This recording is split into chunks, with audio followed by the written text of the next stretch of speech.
ಮತ್ತೆ ರಾಮನ ರಾಜ್ಯ ಈ ದೇಶದಲ್ಲಿ ನಡಿಬೇಕು, ಜಗತ್ತಿನಾಗೆ ಸುಖ, ಎಲ್ಲರಿಗೂ ಶಾಂತಿ ನೆಮ್ಮದಿ ಸಿಗಬೇಕು. ಅದಕ್ಕೋಸ್ಕರ ಹನುಮಂತನನ್ನು ನೆನಪಿಸ್ಕೊಳ್ಳೋದು. ಅವನೇ ಭಕ್ತಿಯ ಒಂದು ರೂಪ, ಶಕ್ತಿಯ ಒಂದು ರೂಪ, ಅವನೇ ವಿವೇಚನಾಶೀಲ, ಅವನು ವಾಚಸ್ಪತಿ, ಅವನು.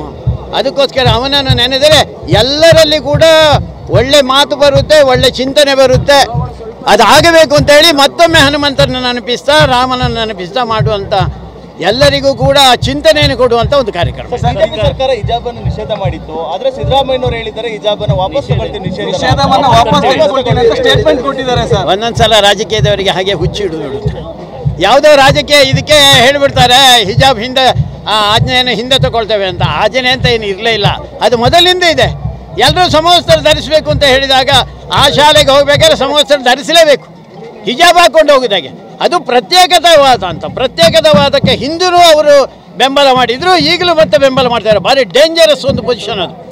ಆ ರೀತಿ ಮಾಡಿತು ಅಂತಾರೆ, ದೇಶ ವಿಭಜನೆಗೆ ಮತ್ತೆ ಬೀಜ ಬಿತ್ತುತ್ತಾರೆ ಅಂತ. ಅದಕ್ಕೋಸ್ಕರ ಯಾವುದೇ ಕಾರಣಕ್ಕೆ ಹಾಗೆ ಮಾಡಬಾರ್ದು. ಸ್ವಲ್ಪ ಅವರ ಪಕ್ಷದಲ್ಲಿ ಇರ್ಬೋದು ಅಥವಾ ಉಳಿದಂಥ ಜನಗಳು ಸ್ವಲ್ಪ ಬೊಬ್ಬೆ ಹಿಡಿದ್ರು, ಇವರು ಯೂ ಟರ್ನ್ ತಗೊಂಡ್ರು. ಮತ್ತು ನಾನು ಹಾಗೆ ಹೇಳಿಲ್ಲ, ಯೋಚನೆ ಮಾಡ್ತೇವೆ ಅಂತ ಹೇಳಿದ್ದು.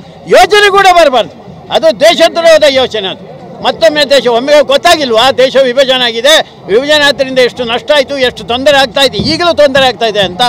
ಅಷ್ಟು ವಿವೇಚನೆ ಇಲ್ಲದ, ಅದಕ್ಕೆ ಹನುಮಂತನ ನೆನಪು ಮಾಡಲಿ ಅವರು. ಆವಾಗ ವಿವೇಚನೆ ಬರುತ್ತೆ, ಏನು ಮಾಡಬೇಕು ಅಂತ ಗೊತ್ತಾಗುತ್ತೆ. ಅದಕ್ಕೋಸ್ಕರ ಯಾವುದೇ ಕಾರಣಕ್ಕೆ ಆ ಪ್ರಕ್ರಿಯೆ ಆಗಲಿಕ್ಕೆ ಸಾಧ್ಯನೇ ಇಲ್ಲ.